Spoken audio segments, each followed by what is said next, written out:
នាងខ្ញុំភូចរិយាសូមជម្រាបសួរក្នុងវីដេអូនេះនាងខ្ញុំសូមបង្ហាញពីការប្រែប្រួលនៃការសរសេរកាលបរិច្ឆេទក្នុងលិខិតរដ្ឋបាលស្ថាប័នរដ្ឋដោយខ្លឹមសារក្នុងវីដេអូនេះបានមកពីបទពិសោធន៍ការងារនិងការអង្កេតរបស់នាងខ្ញុំផ្ទាល់ខ្លួនដូច្នេះសូមលោកអ្នកស្ដាប់ទុកជាព័ត៌មាននិងចំណេះដឹងទូទៅនិងសូមតាមដានបន្តដើម្បីធ្វើបច្ចុប្បន្នភាពលើចំណុចដែលនាងខ្ញុំបង្ហាញក្នុងវីដេអូនេះ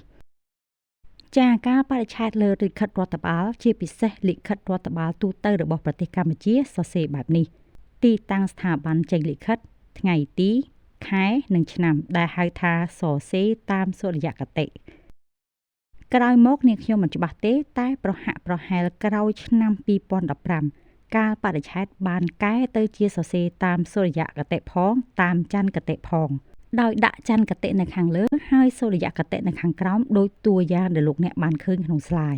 ប៉ុន្តែស្ថាប័នខ្លះសរសេរបែបហ្នឹងស្ថាប័នខ្លះនៅរក្សាការសរសេរតាមសុរិយគតិតែឯងដដែលហើយចាប់តាំងពីឆ្នាំដែលនាងខ្ញុំឈប់បម្រើការងាររហូតមកដល់ឆ្នាំ2026តាមដែលនាងខ្ញុំអង្កេតមើលការសរសេរកាលបរិច្ឆេទតាមច័ន្ទគតិនិងសុរិយគតិនៅតែស្ថាប័នខ្លះប្រើស្ថាប័នខ្លះមិនប្រើហើយករណីនេះនាងខ្ញុំគ្មានចម្លើយសម្រាប់ពន្យល់ឬបកស្រាយជូនលោកអ្នកទេព្រោះដោយនាងខ្ញុំនិយាយពីខាងដើមថាវីដេអូរបស់នាងខ្ញុំគ្រាន់តែបង្ហាញជូននៅអ្វីដែលតាក់ទងនឹងរដ្ឋបាលស្ថាប័នរដ្ឋដែលនាងខ្ញុំបានដឹងសម្រាប់ជាព័ត៌មាននិងចំណេះដឹងទូទៅតែប៉ុណ្ណោះចាអ្វីដែលនាងខ្ញុំចង់បង្ហាញជូនមានតែប៉ុណ្្នឹងទេសូមអរគុណដែលបានទស្សនាប្រសិនបើមានកំហុសខុសឆ្គងឬកង្វះខាតណាមួយនាងខ្ញុំសូមអភ័យទោសផងសម្រាប់ពេលនេះសូមជម្រាបលាជួបគ្នាវីដេអូក្រោយ